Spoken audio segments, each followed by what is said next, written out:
الحمد لله رب العالمين والعاقبة للمتقين ولا عدوان إلا على الظالمين والصلاة والسلام على سيدنا وسيد المرسلين حبيبنا وحبيب رب العالمين محمد وآله وأصحابه أجمعين أما بعد فأعوذ بالله من الشيطان الرجيم بسم الله الرحمن الرحيم إنا أنزلنا التوراة فيها هدى ونور يحكم بها النبيون الذين أسلموا للذين هادوا والربانيون والأحبار بما استحفظوا من كتاب الله وكانوا عليه شهداء فلا تخشوا الناس واخشوني ولا تشتروا بآياتي ثمنا قليلا ومن لم يحكم بما أنزل الله فأولئك هم الكافرون رب اشرح لي صدري ويسر لي أمري واحلل عقدة من لساني يفقه قولي سبحانك لا علم لنا إلا ما علمتنا إنك أنت العليم الحكيم اللهم صل على سيدنا محمد وعلى آل سيدنا محمد كما صليت على سيدنا إبراهيم وعلى آل سيدنا إبراہیم إنك حمید مجید۔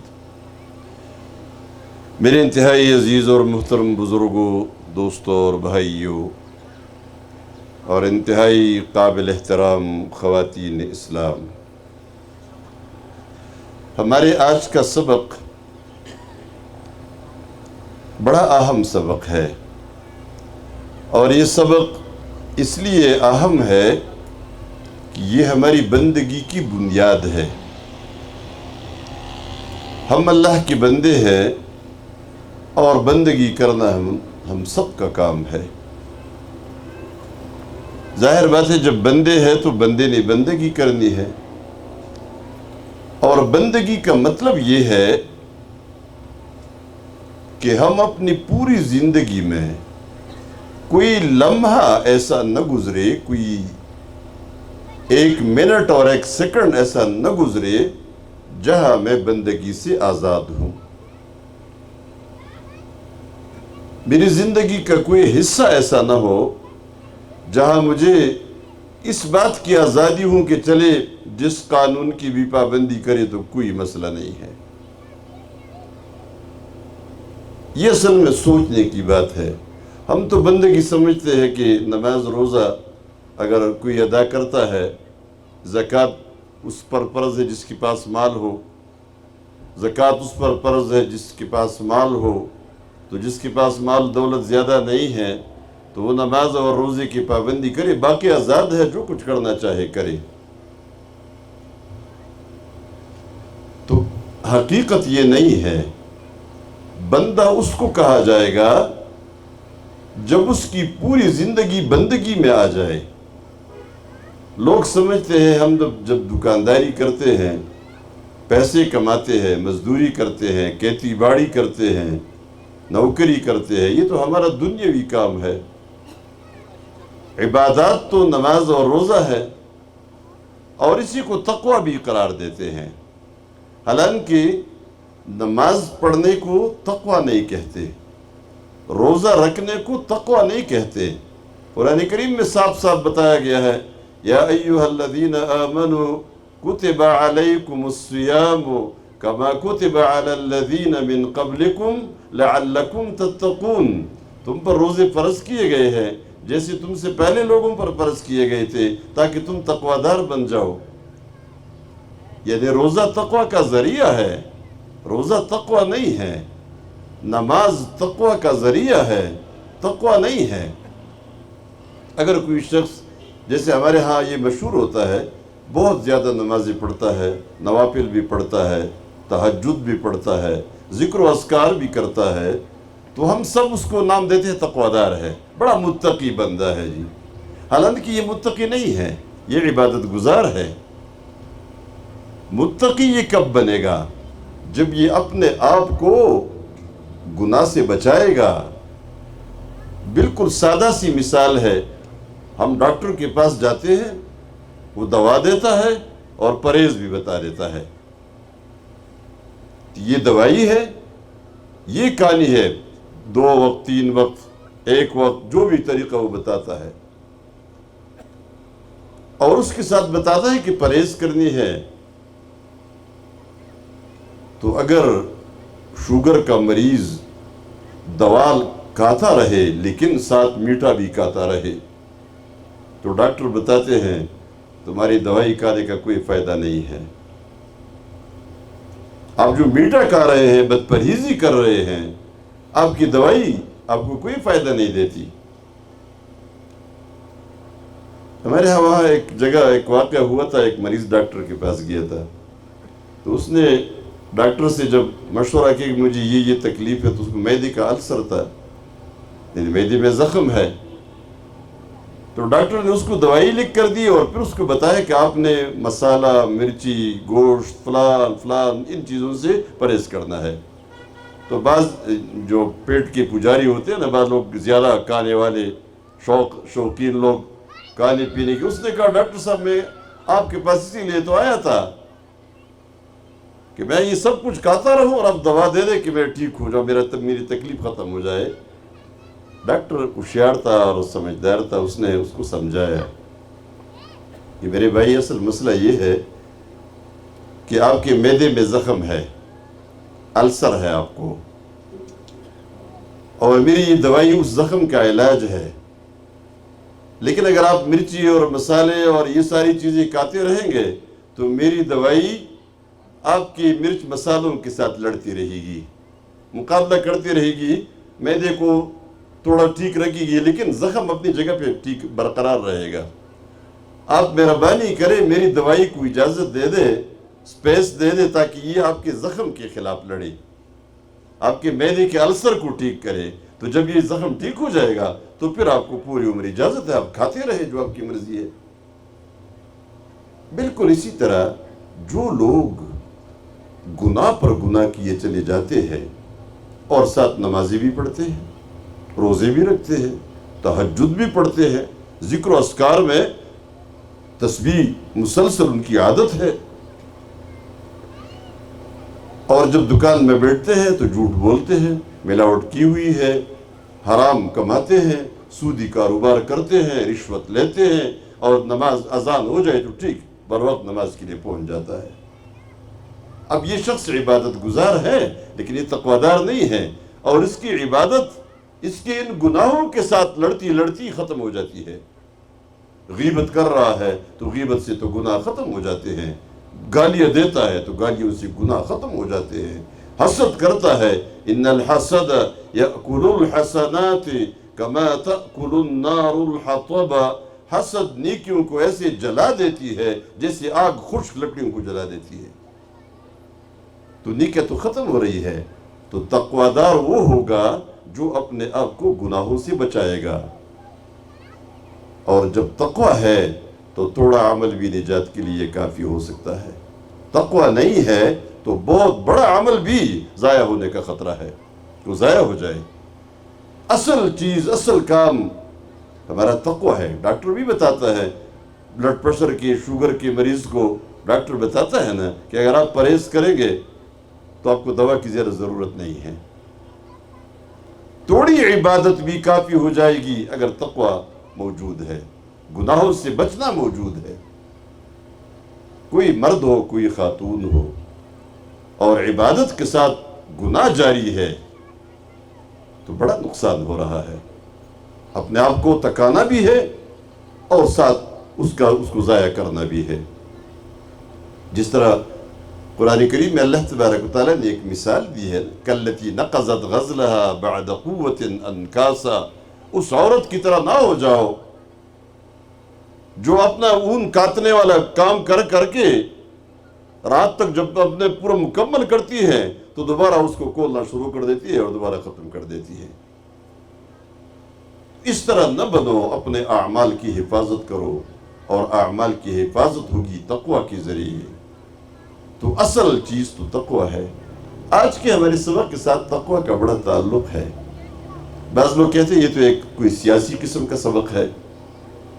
اب اگر دیکھتے ہیں اقامت دین، خلافت کی ضرورت، ہماری ذمہ داریاں، اسلامی حکومت کا مقصد اقتدار نہیں ہے بلکہ اسلامی حکومت کا مقصد عدل ہے، یہ ساری چیزیں تو یہ تو سیاسی سبق ہے، لیکن ادھر حقیقت تقوی کا سبق ہے۔ ہم اللہ کے بندے ہیں اور بندگی کرنا ہمارا کام ہے۔ اور ایک جملہ جو بہت زیادہ مشہور ہے، ہمارے ہاں لوگ کہتے ہیں ایک دوسرے کو، جب ان کو کہا جاتا ہے نا یہ کام کرنے، اجتماعی کام کرنے ہیں، اسلامی حکومت کے قیام کی جدوجہد کرنی ہے اور یہ بہت ضروری ہے، وہ کہتے ہیں بھائی ہر آدمی اپنے قبر میں لیٹے گا، اپنا سوال جواب خود دے گا، میرے ساتھ تمہارا کوئی کام نہیں ہے۔ اور سیاست پر تو ہم نے پابندی لگا دی ہے، اس لیے کہ سیاست سے مراد آپ نے کیا لیا ہے؟ سیاست جو آج مشہور ہے، آپ نے یہ مشہور سیاست لی ہوئی ہے جس میں جھوٹ ہے، جس میں دھوکہ ہے، اور یہ سیاست کو ہمارے دشمنوں نے اتنا بدنام کر دیا کہ ہمارے معاشرے میں تو جس کے ساتھ دھوکہ ہو جاتا ہے وہ کہتا ہے ہمارے ساتھ سیاست کی ہے اس نے۔ جس طرح سارے نام جو دین کے تھے، آپ دیکھیں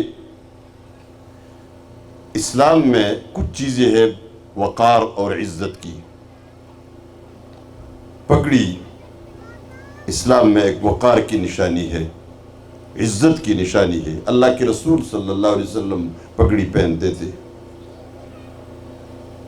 امت پر کوئی فرض تو نہیں قرار دیا، لیکن یہ امت میں یہ عظمت اور عزت کی نشانی ہے۔ لمبا کرتا شیروانی پہننا یہ عزت کی اور وقار کی نشانی ہوتی ہے۔ آج بھی ہمارے لوگ جب کسی خاص مجلس میں جاتے ہیں تو پگڑی پہن کر اور وہی شیروانی پہن کر جاتے ہیں۔ آپ کو پتہ ہے انہوں نے پگڑی کس کو پہنائی؟ ہوٹل کے بیروں کو پگڑیاں پہنائی۔ آج ہمارے مسلمانوں کے ہوٹلوں میں بھی، آپ پرل کانٹیننٹل ہوٹل میں جائیں، سیرینا ہوٹل میں جائیں، فلان جو بڑے بڑے ہوٹل ہیں، وہاں آپ دیکھتے ہیں پگڑی پہنا ہوا بیرا آپ کے سامنے کھڑا ہوگا۔ یہ کیا انہوں نے تذلیل کرنی تھی پگڑی کی، اسی کو شیروانی پہنائی ہے۔ آپ ریل گاڑی میں سفر کریں تو بیرا آئے گا آپ کو کوئی کھانے پینے کی چیزیں دینے کے لیے، تو وہ پگڑی پہنے ہوئے ہوگا، شیروانی پہنے ہوئے ہوگا۔ اسی طرح جہاد کے نام کو جس طرح انہوں نے ذلیل کیا اور لوگوں کو جہاد کا نام لینے سے بالکل ایک الرجی پیدا کر دی۔ ہم بھی مسلمان تھے لیکن ہم نے بھی ان ساری چیزوں کو چھوڑ دیا۔ مدرسے کے طالب علم، یہ طالبان کے نام سے انہوں نے مدرسے کے خلاف جو مہم چلائی، حالانکہ مدرسے کا اس میں کوئی حصہ نہیں تھا۔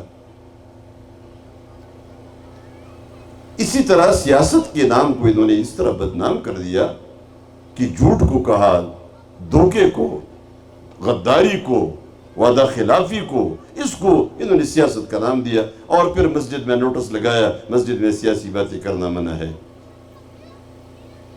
ابھی جو آپ سورہ توبہ پڑھتے ہیں، قرآن کریم کا ترجمہ آپ میں سے جن لوگوں نے پڑھا ہے، سورہ انفال، سورہ توبہ، سورہ بقرہ کے احکام، یہ جو حکم ہے سورہ بقرہ میں کہ کتب علیکم القصاص فی القتل، تم پر مقتولوں میں قصاص فرض ہے، لازم ہے۔ تو ہم جب قرآن پڑھاتے ہیں، اکثر میرے سامنے عوام بیٹھے ہوتے ہیں، تو جب یہ آیت پڑھائی جاتی ہے تو عوام میں بہت سارے لوگ بیٹھے ہوتے ہیں جن کے لوگ قتل ہو چکے ہوتے ہیں۔ میرے پاس ایک شخص آیا، اس نے مجھے کہا کہ آپ سے ایک سنجیدہ سوال کرتا ہوں اور ایک بہت ضروری سوال ہے، آپ مجھے وقت دے دیں۔ کیا مسئلہ ہے؟ اس نے کہا میرے چچا تھا یا کوئی ان کا رشتہ دار تھا، میرے چچا کو فلان شخص نے قتل کیا ہے اور اس میں ہمیں کوئی شک نہیں ہے، گواہ موجود ہے، سب کچھ علا لیا ہوا ہے۔ اور قرآن کہتا ہے تم پر مقتولوں میں قصاص فرض ہے، تو میں اس کو قتل کروں؟ قرآن اجازت دیتا ہے؟ میں نے کہا نہیں۔ کہ ابھی جو آپ نے سبق پڑھایا، آپ نے پڑھایا نا قرآن کریم میں کتب علیکم القصاص فی القتلى، تم پر مقتولوں میں قصاص لینے کو فرض کیا گیا ہے کہ قتل کا بدلہ تم نے لینا ہے، قصاص۔ میں نے کہا یہ تمہارا کام نہیں ہے۔ یہ کس کا کام ہے؟ میں نے کہا یہ تو اسلامی حکومت کا کام ہے۔ ایک عدالت بنے گی اور وہ عدالت فیصلہ کرے گی، اس کے بعد وہ جو انتظامیہ ہے جس کے لیے مقرر ہے وہ اس کو پھانسی دے گی، سزا دے گی، قصاص لے گی۔ انہوں نے کہا وہ تو نہیں ہے۔ میں نے کہا اس کے لیے جدوجہد کرنی ہے، یہ ہمارا فرض ہے۔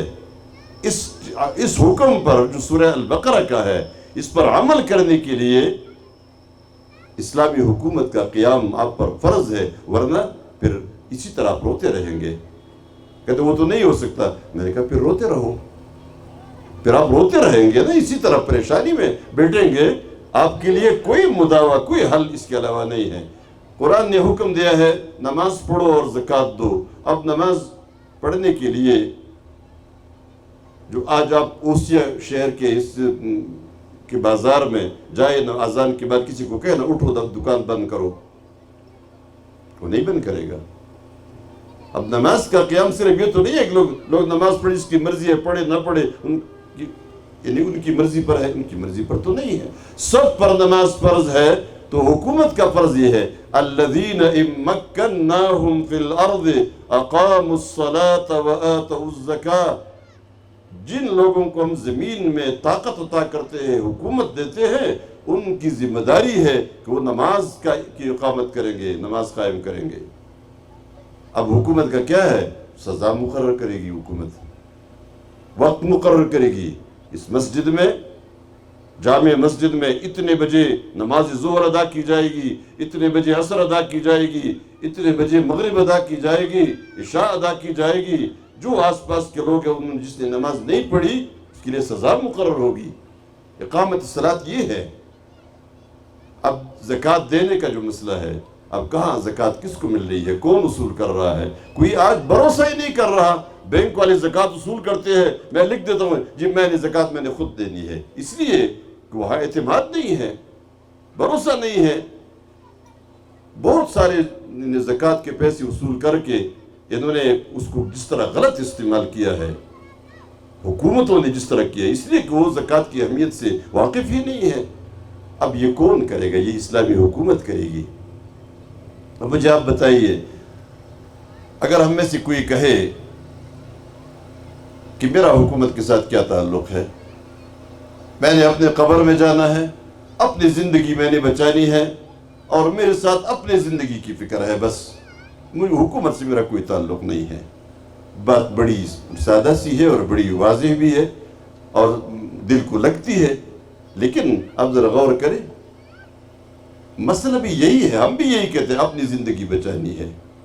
قُوْ أَنفُسَكُمْ وَأَهْلِيكُمْ نَارًا، اے لوگو، اے مومنو، اپنے آپ کو اور اپنے اہل و عیال کو دوزخ کی آگ سے بچاؤ۔ مجھے اب یہ بتائیے کہ میرے اپنی زندگی ہے، میں کاروبار کرتا ہوں، بینک میں پیسے رکھتا ہوں، ظاہر بات ہے حفاظت کا اور کوئی ذریعہ نہیں ہے، بینک کے ذریعے بیچتا ہوں، وصول کرتا ہوں، کاروبار سارا بینک کے ذریعے ہے اور بینک سودی ہے۔ کیا میری اپنی ذات گناہ سے بچ سکتے ہیں؟ کیا میں اپنے آپ کو، اپنے قبر کو محفوظ سمجھتا ہوں اس صورت میں کہ میں نے گناہ کیا ہے، اور ایسا گناہ کہ سود کا 1 روپے، اب دیکھیے بات آ گئی ہے سود کی 1 روپے کے بارے میں نبی کریم صلی اللہ علیہ وسلم نے جو خطرناک بات کہی، قرآن کریم نے تو بتایا یہ اللہ کے ساتھ جنگ ہے۔ اگر تم رکتے نہیں ہو، اگر تم سود کو چھوڑتے نہیں ہو، فَأْذَنُوا بِحَرْبٍ مِّنَ اللَّهِ وَرَسُولِهِ، تو اللہ اور اللہ کے رسول کے ساتھ جنگ کے لیے تیار ہو جاؤ۔ اس جنگ میں اپنی پوری قیادت اور اپنی حکومت کی قیادت میں ہم پوری قوم اللہ کے ساتھ جنگ میں لگی ہوئی ہے۔ آپ کہتے ہیں ہم بچ سکتے ہیں تنہا اکیلے میں، ہم اپنے لیے عمل کریں گے تو اپنے عمل میں یہاں آپ بچ سکتے ہیں؟ کبھی بھی نہیں بچ سکتے۔ اور نبی کریم صلی اللہ علیہ وسلم نے فرمایا درہم ربا یأکلہ الرجل وهو یعلم انہ ربا اشد علی اللہ من 36 زنیہ۔ فرمایا سود کی 1 روپے جو ایک شخص لیتا ہے اور جانتا ہے کہ یہ سود ہے، یہ اللہ کے نزدیک 36 مرتبہ زنا کرنے سے بھی زیادہ سخت ہے۔ 1 روپے۔ اور قیامت کے دن سودخور سے کہا جائے گا خذ سلاحک للحرب، تم اب اسلحہ اٹھاؤ اپنا، اللہ کے ساتھ تمہاری جنگ تھی نا، تو اب جنگ ہے، کون جیتے گا؟ لیکن ہم سب سود میں مبتلا ہے۔ اور نیک لوگ پوچھتے ہیں کہ یہ جو ہم کرنٹ اکاؤنٹ کھولتے ہیں، یہ جو فلان اکاؤنٹ کھولتے ہیں، فلان اکاؤنٹ کھولتے ہیں، اس میں کیا ہے؟ بھئی یہ ٹھیک ہے، یہ مجبوری ہے، لیکن اس مجبوری سے نکلنے کا بھی کوئی راستہ بتاؤ، کوئی ڈھونڈو اپنے لیے راستہ کہ ہم اللہ کے عذاب سے بچ جائے، ہم قیامت کے دن، اور جو ہم کہتے ہیں اپنی قبر میں اپنا بچاؤ کر سکے، وہ تو ہم نہیں کر سکتے۔ اب آپ دیکھیں ہمارے اپنی زندگی، ہمارے فیصلے آتے ہیں، جب کبھی یہ آیت پڑھی جاتی ہے نا وَمَن لَمْ يَحْكُمْ بِمَا أَنزَلَ اللَّهُ، جو بما انزل اللہ پر فیصلہ نہیں کرتے تو وہ کافر ہے، ظالم ہے، فاسق ہے، تو فوراً ہمارے حکمران ہمارے سامنے آتے ہیں، عدالت کے قاضی اور جج ہمارے سامنے آتے ہیں۔ لیکن ان سے پہلے ہم سب اگر غور کریں آج، یعنی ہمارے لیے قابل غور بات، حکومت نے اسلام کو نافذ نہیں کرنا، ہم وہ جدوجہد تو نہیں کر رہے اور گلہ کر رہے، شکوے کرتے ہیں۔ اسلامی حکومت آنی چاہیے، جب آ جائے گی سارے مسائل حل ہو جائیں گے۔ یہ بتائیے حکومت کی بات بعد میں ہے، آج اوسیا کے لوگ یہاں بیٹھے ہیں، مرد و خواتین، اسلامی حکومت کے قیام سے پہلے جو پوری ملک پر یہ نظام نافذ ہوگا، اس سے پہلے یہ ضروری ہے کہ میرے اور آپ کے گھر کے اندر اس بادشاہت میں تو اسلام نافذ ہو جائے۔ کیا ہمارے گھروں میں اسلام نافذ ہے؟ یہ غور کی بات ہے، تدبر کی بات ہے اور فکر کی بات ہے کہ ہم یہ غور کریں۔ میرے گھر میں میری خواتین بیٹھی ہوئی ہے، ذرا گھر ان کا ہوتا ہے، انہوں نے سنبھالنا ہوتا ہے، سارا نظام گھر کا خواتین نے بنانا ہوتا ہے۔ آپ کے گھر کے جتنے معاملات ہیں، گھر کے اوقات، گھر کے سارے کام، کیا وہ اسلام کے مطابق ہو رہے ہیں؟ مرد نے جو اس کو اللہ نے یہ حکومت دی ہے نا، یہ حکمران ہے، تو سب سے پہلے آپ اپنے گھر کے حکمران ہیں، تو کیا آپ نے اپنے گھر میں اسلامی نظام کو نافذ کیا ہے؟ آپ کے گھر میں نظام صلاۃ نافذ ہے؟ نماز قائم کرنے کے لیے آپ نے کوئی منصوبہ بنایا ہے؟ آپ کے گھر میں خواتین کے نماز پڑھنے کے لیے کوئی جگہ ہے؟ وضو کے لیے انتظامات مکمل ہے؟ ہم چھوٹے تھے، مجھے وہ بات یاد آتی ہے، بڑی عجیب بات ہے، ہمارے اس زمانے میں ہم نے کوئی توجہ نہیں دی تھی، لیکن بعد میں سمجھ آیا۔ ہمارے ایک بزرگ تھے، وہ ہمارے گھر آئے ہوئے تھے، اور ہمارے چچے اور یہ بڑے جو ہمارے دادا تھے وہ سب بیٹھے ہوئے تھے۔ ایک آدمی کی تعریف ہوئی مجلس میں کہ فلان بہت اچھا آدمی ہے، بہت نیک آدمی ہے۔ وہ جو بزرگ تھے، ہمارے رشتہ دار تھے، انہوں نے ان سب سے کہا، باروب قسم کی شخصیت تھی ان کی، انہوں نے سب سے کہا نہیں میں نہیں مانتا، جو ان کے سارے گھروں سے ایک دوسرے سے واقف تھے، انہوں نے کہا میں نہیں مانتا کہ یہ نیک آدمی ہے۔ تو سب نے کہا نہیں جی آپ کیسی اس طرح بات کہتے ہیں، بڑا اچھا آدمی ہے۔ اس نے کہا مجھے ذرا آپ آ جائے نا ان کے گھر میں، بتا دے نماز اور وضو کی جگہ ہے؟ آپ کیسے کہہ سکتے ہیں کہ وہ نیک آدمی ہے، وہ صالح آدمی ہے؟ تو کیا ہمارے اس حکومت میں جو گھر پر مشتمل ہے، میاں بیوی اور چند بچے ہیں، اس گھر پر آپ نے اللہ کے اس قانون کو نافذ کیا ہے؟ یعنی آج ہم اپنے گھروں میں جائیں اور ذرا غور کریں خاموشی سے کہ کیا ہمارے گھر کے اندر یہ دین نافذ ہے؟ گھر تو چھوڑیے، میری اس جسم پر یہ اسلام نافذ ہے؟ میرے اپنے کام، میرے اعمال، میری سوچ، میرا عقیدہ، میری فکر، یہ سب کچھ میرا نظریہ، کیا میں مسلمان ہوں؟ واقعی اسلام میرے جسم کے اندر ہے؟ تو اگر جواب ہاں میں آیا تو اللہ کا شکر ادا کرے۔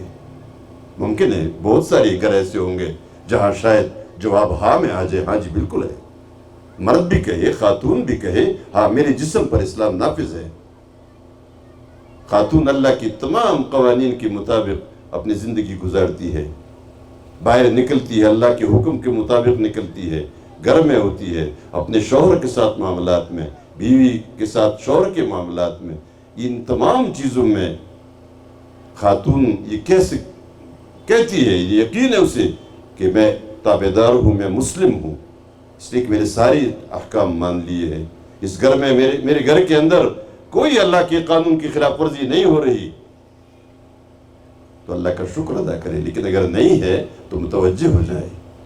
سب سے پہلے یہ جو ہمارے اعمال ہے، اسی کے نتیجے میں اللہ تبارک و تعالی ہم پر حکمران مسلط کرتا ہے۔ لوگ دنیا میں جس کی تابعداری کرتے ہیں، جس کی پیچھے چلتے ہیں، جس کی عادتیں اپناتے ہیں، جس کی خصوصیات اپناتے ہیں، جو ان کو پسند ہوتا ہے، اللہ تبارک و تعالیٰ اسی کو ان پر مسلط کر دیتا ہے۔ پھر یہ چیختے چلاتے ہیں لیکن کوئی فائدہ نہیں ہوتا۔ اس لیے آج کا سبق ہم ان آیات کو پڑھتے ہیں، بڑے غور کے ساتھ اس کو پڑھیں اور یہ دیکھیں کہ میری ذاتی زندگی کا مسئلہ ہے، میری اپنی ذات کا مسئلہ ہے، ہر مرد کا اور خاتون کا مسئلہ ہے کہ جب اسلامی حکومت قائم نہ ہو تو کیا ہوتا ہے؟ نماز کا نظام نہیں ہے، زکوٰۃ کا نظام نہیں ہے، یہ جو قرآن و سنت کے ذریعے، دروس قرآن کے ذریعے یا دین کی تبلیغ اور دعوت کے ذریعے جو لوگ سیدھے ہو جاتے ہیں، یہ بڑے خوش قسمت ہوتے ہیں کہ والنٹیئرلی، رضاکارانہ طور پر انہوں نے دین کو اختیار کیا۔ لیکن مکہ مکرمہ میں اسلام کی تبلیغ جاری تھی، لیکن کتنے لوگ مسلمان ہوئے اور کتنا اثر پیدا ہوا؟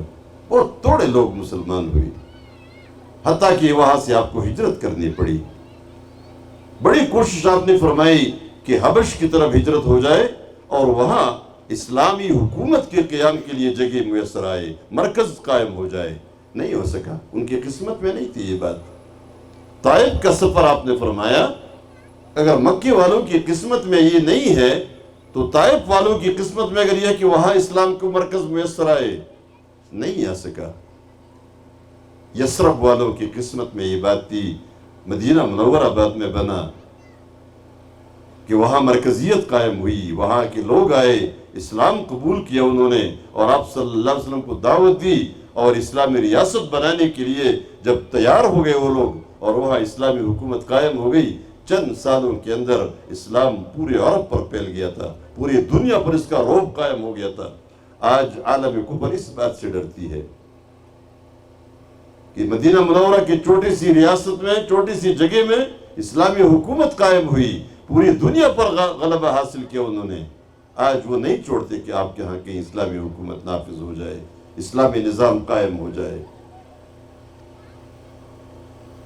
دیکھیے ہم یہاں قرآن پڑھاتے ہیں، یہاں جماعت اسلامی کے نظم نے اور اس کے کارکنان نے کتنا زور لگایا ہے، کتنے محنت کی ہے، دعوت نامہ دیا، پوسٹر لگایا، بینر لگایا، یہ وہ انتظامات کیے۔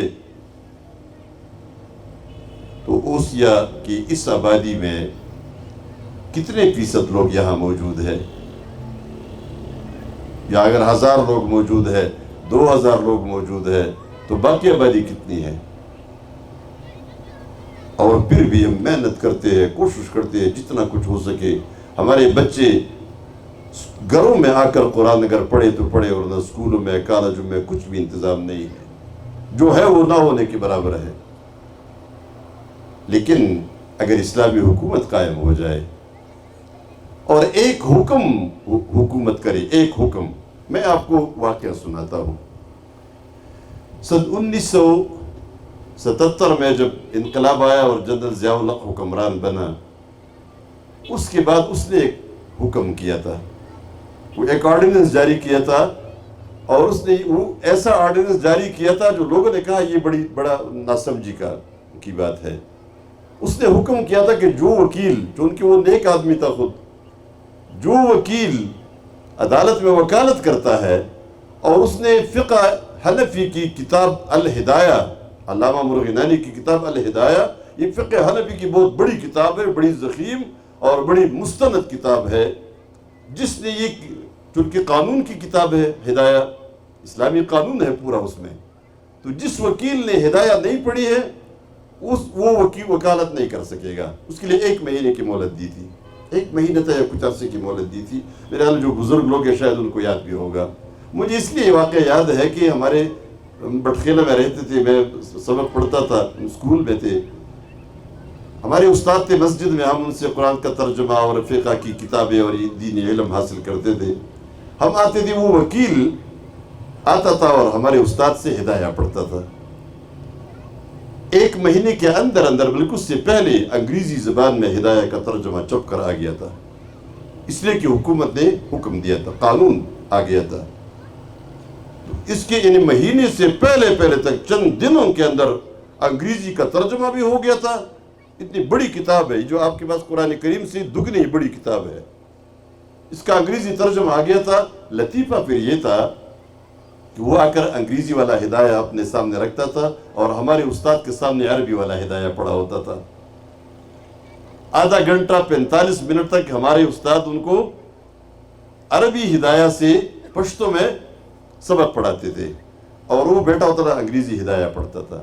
آپ یقین کریں کہ یہ وکیل جب درس ختم ہوتا تھا 30 منٹ 35 40 منٹ 5 منٹ میں اس پورے ہدایہ کے سبق کا خلاصہ بتاتا تھا، اور ہمارے استاد کہا کرتے تھے کہ میں اس شخص کو حیران ہوں، میں 40 منٹ اپنا پوری مغزخوری کر کے اپنے آپ کو تکا کے سبق پڑھاتا ہوں، یہ 5 منٹ میں اس کا ایسا جامع خلاصہ پیش کرتا ہے کہ وہ میرے علم سے بھی، یعنی میں بھی اس کے لیے حیران ہو جاتا ہوں۔ قانون آ گیا تھا، ہدایہ اس نے ختم کیا، پڑھ لیا، اور اس کی ساری چیزیں جو ہدایہ میں فقہ کی تھی، فقہ اسلامی کی، اس کو یاد ہو گئی۔ وکیل اور ہدایہ پڑھنا، آج کسی وکیل صاحب کہنا آپ کو میں فقہ کی چھوٹی سی کوئی کتاب پڑھاتا ہوں، آپ پڑھے، نہیں پڑھے گا۔ یہ حکم آیا اوپر سے، اور تمام وکلاء نے، اب عدالتوں میں میراث کا جو قانون ہے، میراث کا قانون وہی ہے جو اسلام کا ہے، اس لیے کہ میراث کے اسلامی قانون کے علاوہ پورے عالم کفر کے پاس کوئی قانون ہے ہی نہیں۔ اس لیے آپ کسی وکیل سے پوچھیں میراث کا یہ مسئلہ کیسا ہے، اس کو معلوم، علماء کو نہیں معلوم ہوگا، اس کو معلوم ہوگا، وکیل کو معلوم ہوگا۔ میں خود تو ان کی میراث پڑھاتا ہوں، میری اسپیشلٹی ہے، میں یونیورسٹی میں اسپیشلائزیشن بھی میراث میں تھی، تو میں نے ایک وکیل سے کہا، کوئی ایسا موقع تھا، میں نے کہا میں آپ کو میراث پڑھاتا ہوں۔ اس نے کہا میراث تو مجھے آتی ہے، مجھے کوئی، آپ کوئی مسئلہ پوچھیں مجھ سے۔ آپ یقین کریں اس کو میراث پورے کا پورا آتا ہے، اس لیے کہ یہ وہاں ان کے لیے ضرور مجبوری ہے، فیصلہ ہوگا تو اسی پر ہوگا۔ اب آپ بتائیے کہ ہمارے جتنی بھی مسائل ہیں، ان تمام مسائل اور مشکلات کی جو جڑ ہے، بنیاد ہے، وہ یہ ہے کہ اس قرآن سے ہم بے خبر ہیں، ہمارے آفیسرز بے خبر ہیں۔ اب اگر یہ حکم ہو جائے کہ جس طالب علم نے قرآن کا پیپر پاس نہیں کیا ہوگا اس کو کالج میں داخلہ نہیں ملے گا، اور جس طالب علم نے قرآن نہیں پڑھا ہوگا، اس کے پاس باقاعدہ سند نہیں ہوگی اور امتحان پاس نہیں کرے گا، اس کو میڈیکل کالج میں داخلہ نہیں ملے گا، اس کو انجینئرنگ میں داخلہ نہیں ملے گا۔ ایٹا ٹیسٹ میں باقاعدہ قرآن کے سوالات آ جائے، جتنے بھی سوالات ہوتے ہیں اس میں قرآن کا کوئی سوال نہیں ہوتا، کیوں لوگ پڑھے قرآن پھر؟ اب اگر یہ قانون نافذ ہو جائے، ہمارے سارے بچے خود بخود اساتذہ کے پاس بیٹھ جائیں گے، قرآن پڑھنا شروع کر دیں گے۔ اب آپ کتنا زور دیں، بعض مائیں بہت کوشش کرتی ہے بچوں کو قرآن پڑھانے میں، لیکن وہ نہیں پڑھتے۔ اگر اکیڈمیز میں یہ جو ہماری سی ایس ایس اور پی ایم ایس اور ڈی ایم جی آفیسرز بنتے ہیں، وہ ڈپٹی کمشنر بنتے ہیں، سیکٹری بنتے ہیں، ڈائریکٹر بنتے ہیں، حکومتی مشینری وہ چلا رہے ہوتے ہیں، ان کی کرپشن سے لوگ تنگ ہے۔ ان اکیڈمیز میں بڑا ٹف ٹریننگ ہوتا ہے، آپ نے دیکھا نہیں ہوگا، یہ جو ٹریننگ دیتے ہیں اتنا تیز اور اتنا مضبوط اور سخت شیڈول ہوتا ہے۔ کبھی کبھار ہمارے پشاور میں لوگ آتے ہیں، ہمارے رشتہ دار ہوتے ہیں، تو ہم کہتے ہیں آپ کے لیے یہاں انتظام کرتے ہیں، آپ یہاں رہے۔ آج وہ کہتے ہیں 1 منٹ بھی ہمارے پاس وقت نہیں ہوتا، اتنا مصروف شیڈول رکھتے ہیں۔ اس میں اس ٹریننگ میں جو وہ پوری ملک کا نظام چلانے کے لیے ان کو دیتے ہیں، اس میں قرآن کے لیے 1 گھنٹہ نہیں دے سکتے۔ اگر ان کو لازمی ہو کہ یہ قرآن بھی پڑھے، یہ حدیث بھی پڑھے، فقہ اسلامی بھی پڑھے، حلال و حرام کا پورا ایک نصاب بنایا جا سکتا ہے جو مختصر ہو اور جامع ہو، حکومت کی طرف سے بن جائے گا۔ جیسے آج ان سب کو انگریزی آتی ہے، اسی طرح قرآن بھی آتا ہوگا، اسی طرح ان کو حلال و حرام کا بھی پتہ ہوگا، جائز و ناجائز کا بھی پتہ ہوگا۔ آپ یقین کریں کچھ نیک لوگ آتے ہیں ہمارے پاس، درس میں بیٹھ جاتے ہیں، کوئی سادہ سی بات ہوتی ہے کہ یہ بھی ہے، اس طرح بھی یہ حکم منع ہے، یہ میں غلط کر رہا ہوں۔ ہاں جی آپ غلط کر رہے ہیں، رک جاتے ہیں، سارے مسلمان ہیں۔ تو اس ایک حکم چاہیے، ایک حکم۔ اس سے پہلے کچھ عرصہ پہلے سعودی عرب میں ایک حکم تھا، ایک قانون نافذ تھا کہ اذان ہونے کے بعد دکانیں بند ہوں گی۔ آج کل وہ قانون چونکہ انہوں نے ختم کر دیا ہے، اس لیے اس کی پابندی بھی اب نہیں ہو رہی۔ اذان ہونے کے بعد آپ کی جو بھی مجبوری ہو، کسی دکاندار کے پاس آپ جائیں، وہ آپ کے لیے دکان نہیں کھولے گا۔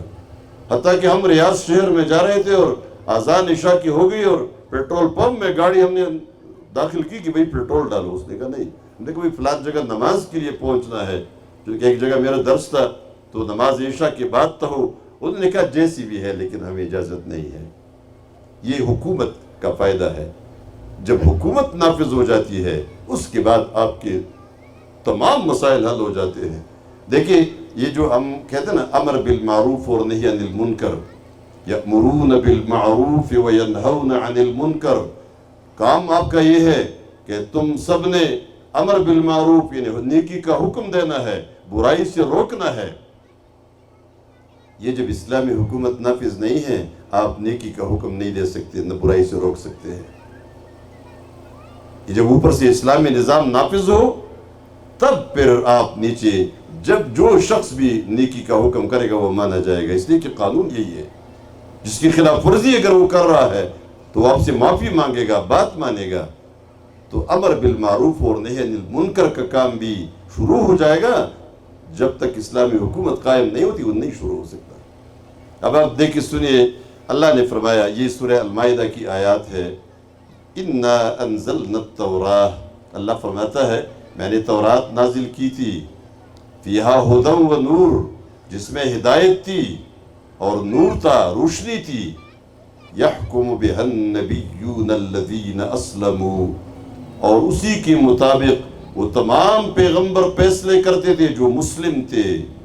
یہاں ایک بڑے سوال کا جواب ہے، بڑے سوال کا جواب کہ تمام پیغمبر مسلم تھے اور ان کا دین اسلام تھا، کوئی اور دین دنیا میں نہیں آیا۔ یہ جو آج ہمیں پٹی پڑھائی جاتی ہے، ایک آپ کو یاد ہوگا، اب بھی چونکہ وہ سلسلہ چل رہا ہے، امریکہ کی موجودہ شکست کے نتیجے میں وہ اپنی موت آپ مر رہا ہے، وہ نظریہ ابراہیمی اکارڈ، ابراہیمی معاہدہ، پوری دنیا کو ابراہیمی معاہدہ میں ملنا چاہیے اور اتفاق کرنا چاہیے، صدر ٹرمپ کا منصوبہ تھا۔ تو اس کے نتیجے میں کیا چاہتے تھے؟ قرآن، تورات، انجیل، زبور، یہ ساری کتابیں، ابھی تو تورات اور انجیل ہی ہے، تو یہ تینوں ایک جلد میں بند کر دیں گے۔ اب آپ مجھے بتائیے، میں اب یہ جو حماقت کی بات ہے میں بتاتا ہوں آپ کو، سادہ سی بات ہے، سب لوگ سمجھ جائیں گے کہ یہ ایک جلد میں بند ہو جائیں گے اور سب لوگ، مسلمان بھی اس کو پڑھیں گے اور یہودی اور نصرانی بھی پڑھیں گے، اور ایک ہی جگہ میں ایک ہی چھت کے نیچے مسلمان، یہودی، نصرانی سب نماز پڑھیں گے۔ یہ سب کہتے ایک کرنا چاہتے ہیں، ہم ایک کریں گے سب کو۔ حقیقت میں اسلام کو ختم کرنا ہے، اپنی سرکشی اور اپنی بغاوت اس کو یہودیت اور نصرانیت کی شکل میں سامنے لانا ہے۔ یہ ابراہیم اکارڈ ہے جو آج چل رہا ہے۔ لیکن مجھے آپ بتائیے، کمپیوٹر سے تقریباً اکثر مرد و خواتین، بچیاں سب واقف ہوتی ہیں۔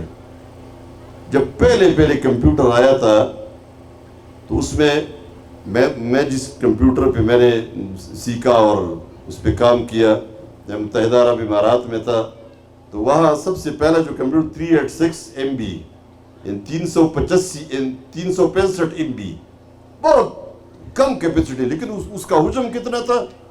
اس کا حجم اتنا، ایک مانیٹر پڑا ہوتا تھا، نیچے بڑا CPU، کی بورڈ، ماؤس، اور پورا تاروں کا، کیبلز کا ایک پورا میز بھرا ہوتا تھا۔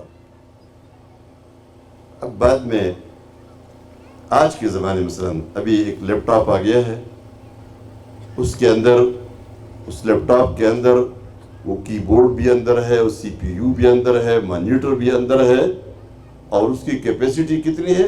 اس کے بعد جو 386 کے بعد پینٹیم 1 آیا، پھر 2، پھر 3، 4، 6 اور پتہ نہیں کتنا، پھر یہ جنریشن ابھی جنریشن 14 یا 15 یا پتہ نہیں کون سا آیا ہوا ہے، اور وہ ساری چیزیں اسی لیپ ٹاپ میں موجود ہے جو میرے سامنے ہے۔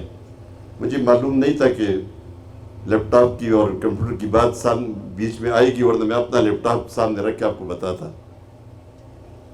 تو اب اگر کوئی کہے کہ نہیں یہ لیپ ٹاپ کاپی نہیں ہے، وہ 386 کمپیوٹر بھی لا کر اس کے ساتھ ملا دو۔ یہ جو چھوٹے بچے ہوتے ہیں جو کمپیوٹر کو جانتے ہیں، ان کو بھی پتہ چلتا ہے کہ یہ کیا ہے، کہ بھئی یہ لیپ ٹاپ، میں کہتا ہوں بھئی اس لیپ ٹاپ میں وہ آپ کا 386 والا مواد، یہ سب کچھ اس میں پڑا ہوا ہے، اور ساری سہولت اس میں موجود ہے، بہت بڑی سہولت اس میں آئی ہے۔ وہ جو کام اس میں ہوتا تھا اس سے بدرجہ بہتر کام اب اس کمپیوٹر میں ہو رہا ہے، اور یہ لیپ ٹاپ ہے، آپ ہاتھ میں اٹھا کے لے جا سکتے ہیں۔ وہ کہتے ہیں نہیں میں تب راضی ہوں گا، اس کو کمپیوٹر مانوں گا جب وہ 386 کمپیوٹر اور جو پینٹیم 1 آیا تھا وہ بھی، بعد میں جو جنریشن 1 آیا تھا وہ سب ملا کے اس کے ساتھ باندھ لو، ایک ہی میز پر رکھ دو، تب مانوں گا۔ تو یہ حماقت نہیں ہوگی؟ یہ قرآن کریم یہ آیا ہے 1400 سال پہلے، اس سے پہلے تورات نازل ہوا تھا، انجیل نازل ہوا تھا۔ تورات نے بھی اسلام کی تعلیم دی تھی، انجیل نے بھی اسلام کی تعلیم دی تھی، زبور نے بھی اسلام کی تعلیم دی تھی، تمام انبیاء کا دین اسلام تھا، لیکن مکمل ہوتا رہا۔ جو بعد میں آیا وہ سب کے لیے جامع تھا۔ اب قرآن پوری دنیا کے لیے آیا ہے، تمام کے لیے جامع ہے۔ تورات انجیل کے سارے احکام جو اچھے احکام تھے وہ سارے کے سارے اس قرآن کے اندر موجود ہے۔ اب تورات کو ساتھ لگانے کی کیا ضرورت آپ کو پڑی، سوائے اس کی کہ قرآن کو ختم کرنے کا ایک حربہ استعمال ہو رہا ہے۔ تو اللہ نے فرمایا سب مسلم تھے، سب کا دین اسلام تھا۔ یہ یہودی اور نصرانی کہتے ہیں نصرانیت بھی اللہ کا دین ہے، یہودیت بھی اللہ کا دین ہے، اور کہتے تمام آسمانی دین حق ہے۔ آسمانی دین زیادہ نہیں ہے، ایک دین ہے جس کا نام اسلام ہے۔ یہ موسیٰ علیہ السلام کا بھی دین تھا، یہ عیسیٰ علیہ السلام کا بھی دین تھا، یہ ابراہیم علیہ السلام کا بھی دین تھا، یہ آدم علیہ السلام کا اور نوح علیہ السلام کا بھی دین تھا، اور اللہ نے اسی ایک دین کو دنیا میں بھیجا ہے۔ کتابیں آئی ہے، پیغمبر آئے ہیں، لیکن دین ان سب کا ایک تھا، جیسے قرآن نے یہاں بتایا ہے۔ النبیون الذین اسلموا، سارے مسلم تھے۔ ابراہیم علیہ السلام سے تو اللہ نے فرمایا تھا اذ قال له ربه اسلم قال اسلمت لرب العالمین، اللہ نے کہا مسلم بن جاؤ، اس نے کہا پہلے سے مسلم ہوں۔ هو سماکم المسلمین، اللہ نے تمہارا نام مسلمان رکھا، اس قرآن میں بھی اور اس سے پہلے بھی تمہارا نام یہی ایک ہی نام ہے، مسلم۔ موسیٰ علیہ السلام کے متبعین بھی مسلم تھے، عیسیٰ علیہ السلام کے متبعین بھی مسلم تھے، ہم سب مسلم ہیں اور اسلام ہمارا دین ہے۔ آگے فرمایا للذین ہادوا، ان لوگوں کے فیصلے بھی وہی پیغمبر کرتے تھے تورات کے ذریعے، تورات کی روشنی میں جو یہودی بن گئے تھے، والربانیون، اور جو اللہ پرست لوگ تھے وہ بھی اس پر فیصلے کرتے تھے، والاحبار، اور جو علماء تھے، کیوں؟ بِمَسْتُحْفِظُوا مِن کتاب اللہ، اس لیے کہ ان کو اللہ کی کتاب کی حفاظت کی ذمہ داری دی گئی تھی۔ وَكَانُوا عَلَيْهِ شُهَدَاءَ، اور یہ سارے پیغمبر اس کے گواہ تھے۔ گواہ کا مطلب یہ تھا، گواہی کا مطلب یہ ہے کہ گواہی لوگوں کے سامنے دیتے تھے، اس کو بیان کرتے تھے۔ فَلَا تَخْشَوُا النَّاسَ وَاخْشَوْنِي، لوگوں سے نہ ڈرو، مجھے سے ڈرو۔ وَلَا تَشْتَرُوا بِآيَاتِي ثَمَنًا قَلِيلًا، اور میرے آیات کے بدلے ثمن قلیل نہ لیا کرو۔ ثمن قلیل توڑی دولت کو کہتے ہیں، اور یہ پوری دنیا توڑی دولت ہے۔ قرآن کی ایک آیت کے مقابلے میں پوری دنیا جمع ہو جائے یہ توڑی دولت ہے۔ وَكَتَبْنَا عَلَيْهِمْ، پھر اللہ نے فرمایا ہم نے ان پر فرض کیا تھا، فیہا اسی تورات میں، ان النفس بالنفس والعین بالعین والانف بالانف والاذن بالاذن والسن بالسن والجروح قصاص، ہم نے ان پر لازم کیا تھا قصاص کا حکم، نفس نفس کے بدلے قصاص کا حکم تھا ان پر، اور انہوں نے اس کو نافذ کرنا تھا۔ اور کسی نے کسی کی آنکھ نکالی تو آنکھ کو نکالا جائے گا، کسی نے ناک کاٹی ناک کو کاٹا جائے گا، کسی نے کان کاٹا کان کو کاٹا جائے گا، اور دانت نکالا دانت نکالا جائے گا۔ والجروح قصاص، جس نے جتنا زخم لگایا برابری کے ساتھ زخم لگانا، یہ قانون تھا۔ فمن تصدق به فهو کفارۃ له، ہاں کسی نے صدقہ کر دیا کسی نے معاف کر دیا تو یہ اس شخص کے گناہوں کے لیے کفارہ بن جائے گا۔ ومن لم يحكم بما انزل الله فاولئك هم الظالمون، یہ اوپر بھی آیت گزری نا، ومن لم يحكم بما انزل الله فاولئك هم الكافرون، جس نے اللہ کی نازل کردہ حکم پر فیصلہ نہیں کیا، فاولئك هم الكافرون، جو لوگ عربی جانتے ہیں، یہاں عربی کا ایک قاعدہ ہے کہ ہم ضمیر ہے، یہ پروناؤن ہے، الکافرون معرفہ ہے، پراپر ناؤن ہے۔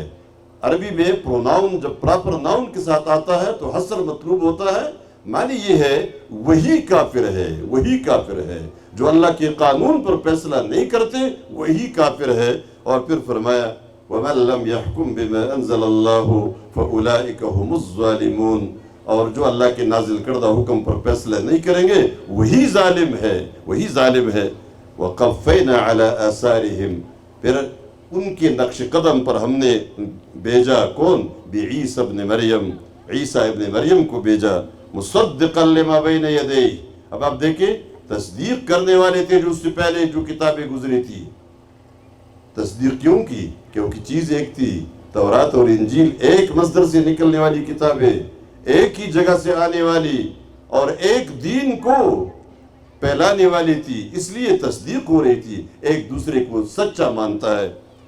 وَآتَيْنَاهُ الْإِنْجِيلَ، اور ہم نے عیسیٰ علیہ السلام کو انجیل دی، فِيهِ هُدًى وَنُورٌ، جس میں ہدایت تھی اور اس میں روشنی تھی، وَمُصَدِّقًا لِمَا بَيْنَ يَدَيْهِ مِنَ التَّوْرَاةِ، اور وہ تصدیق کرنے والی تھی جو اس سے پہلے تورات آئی تھی، وَهُدًى وَمَوْعِظَةً لِلْمُتَّقِينَ، ہدایت تھی نصیحت تھی متقین کے لیے۔